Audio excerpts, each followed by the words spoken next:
Full disclosure, everything I'm going to be talking about is not based on the anime. I have not watched the anime, and everything I'm going to be talking about is basically based on speculation, especially based on the show, because I'm not going to have nobody tell me to watch the One Piece, especially until Netflix remakes it, because I feel like they should be doing it by now, but I feel like they haven't done it yet.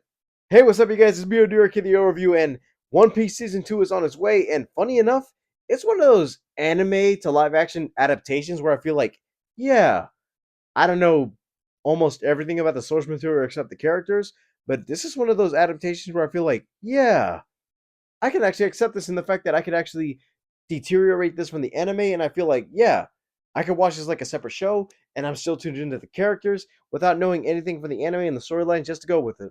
Season one, I can say, even though I talked about it, was a surprise because I was like, yeah, I'm unfamiliar with the characters. I know Luffy, I know Zoro, I know Nami, but I'm like, okay, seeing as though I'm like, I'm not familiar with the characters, but I know the names since they're still rooted in anime history. Watching the show and the way the show did its goofiness, where I'm like, okay, Luffy is a stretchy character where I feel like, okay, he's gonna be on his journey to become king of the pirates, but also seeing as though I'm like, how are they gonna incorporate some of the things where I'm like, yeah, in One Piece, I know all the characters look a bit ridiculous to the fact where I'm like, okay, some of them are exaggerated. I don't know how some of them would be translated into live action, but some of the characters they actually did introduce, even by the way they introduced the characters with the wanted ads, where I'm like, oh, so they're self-aware and they do this thing and still make it blend. And I want to say the best use of stretchy powers I've seen in a minute because it's funny how this show came out first and then Miss Marvel was like, "Oh, we're not going to be doing stretchy powers. We're going to be doing like Green Lantern light powers." And the fact that Fantastic Four came out, I was like, "Okay, so is Reed Richards going to be doing something crazy?" When since I'm like, "Okay, his powers that he can stretch," but the fact that One Piece did it better than Fantastic Four, I was like, "Yeah, Marvel, you're gonna have to step it up because the fact that they did this with rubber bands and you guys tried doing this with CGI, you really need to take inspiration from these guys because it's impossible the way they pulled out stretchy power just by doing simple things." Luffy and the Straw Hats are going for the Grand Line in the season, and the fact that they actually didn't call this One Piece season two, but One Piece colon into the Grand Line tells me, oh, they're not doing like what they did with the anime, calling it season two. Hopefully, changing the intro or doing the way they introduce these characters. And also, I want to say this is the one season where I feel like, yeah, season one crushed. So the fact that a lot of people or mostly big people are joining this season, like John Manganiello, David Smolchin, Katie Siegel, and also Michaela Hoover as I wouldn't even say one of the characters. I'd be like, I wouldn't have expected this character, but also Chopper. Even Lara Nabova as Nico Robin, which I'm like, okay, she's a newbie because I just saw her in Honey Dome, where I'm like, she was fine, especially for the role she played in that film. But also seeing as though she's joining One Piece, I'm like, I wouldn't even mind the upgrade, but also the fact that I'm like, she's fine. And seeing as though looking at the characters side by side from the anime and the actress, I'm like, hmm, this series is taking liberties actually incorporating characters that would fit these models because not gonna lie, part of me because I never focused on One Piece. I was more of a Dragon Ball kid. That I looked at One Piece like, okay, these are just weird looking characters, and if they actually translated this to live action, I'd assume that because it's anime, all of them would be Asian. But seeing as how Luffy was Hispanic and a couple of the characters were mixed, I was like, oh, so this isn't just sticking to the roots, and they're actually doing its own thing, incorporating the story, and these characters still feel like the characters from the anime. So I'm like, oh, this is better than just doing a anime series or movie with just white people and just saying, oh, these are the characters and switching them to nays. Looking at you, Death Note, and looking at you, Dragon Ball Evolution. Well, in that case, let's take a look at what to expect in the Grand Line.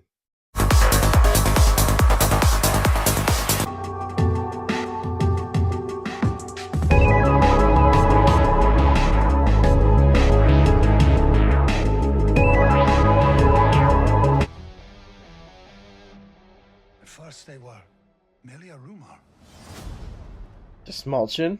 a dark whisper.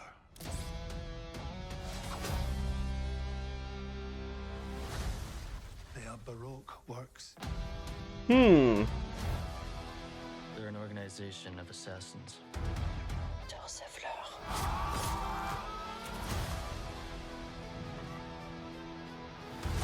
It's the absence of hope. You will never find the One Piece. My friends. Together. There's nothing we can't take on. So you're a captain of the Straw Hat Pirates? Monkey D. Luffy. You might think you're unstoppable, but your friends aren't made of rubber.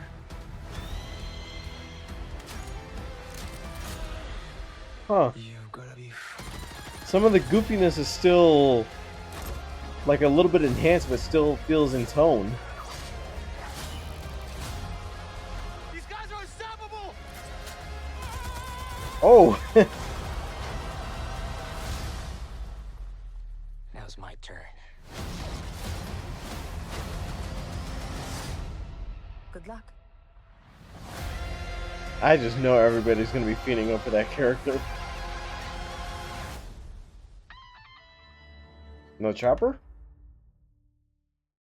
As a teaser, it still brings out some of the best qualities of season one, which, even though I feel like most anime adaptations try to make the characters more grounded and serious, like, oh, this is how it felt in the anime, so translating it to live action is going to be its own thing, where it's like, okay, we're not going to be taking this a little bit more goofy than it's supposed to be looking like. Like, I feel like the same way Netflix did its other anime adaptations, like, we already know they did Cowboy Bebop, where I'm like, okay, that's a good attempt at the series, even though I feel like, yeah, they took a couple episodes to get going, and even though they didn't get the chance to do a season two to finish off the story, it still did what it did. But I feel like, yeah, despite a little bit of flaws within it, it had some good casting. But the thing is that I feel like it needed a little bit more improvement on the writing just to improve for season two, but it just didn't. Death Note, on the other hand, I don't even know if it's still getting a sequel because they keep talking about it back and forth, like, oh, Death Note is going to be getting a sequel? Question mark, or either that or it's getting rebooted or remade. But I feel like Death Note could just stop the way it is because I feel like, yeah, the anime is good enough, but I feel like if they try to do this in live action again, either incorporate the real story as it should be and not just Americanize it just for Western viewers. As for One Piece, everything is still in its goofy fashion. The fact that most of the characters are still the way they are in season one, and also introducing some new characters and elements where I'm like, yeah, I'm not going to negate the fact that somebody just shot bullets through their hair and people actually going through, I wouldn't say impossible feats where I'm like, yeah, some of them should end up being dead at this point, but also the fact that some of them have the demon fruit, where I'm like, some of them have powers, I already know that, but also some characters that there were introduced in season one are coming back in this, but we haven't seen them just yet in this trailer. Like, I know the actress who played Alvida in season one looks a bit more slimmer in this season, where I thought, oh, is that like a design? Is that an actress choice? Until I looked in some of the designs of the characters, where I was like, is that the same character evolution from season one to season two? We're a couple layers into the story and the manga, where I'm like, oh, I wouldn't have expected that. But the way they're dedicated to doing this for this show, and the fact that Netflix renewed it for a season three, where I'm like, rewatching One Piece, I was like, okay, so this comes out this year, and the last season came out in 2023. Where some of the problems I have with shows nowadays, that whenever they do a gap in between seasons, I know either it's not going to be good and some of the characters are going to age out of those roles. But seeing as though they already announced season two and they shot season three back to back, I thought, okay, so you guys are committed to doing the One Piece on this time. We didn't get to see a look at CGI Chopper, and I feel like, yeah, they're gonna say that for a main trailer.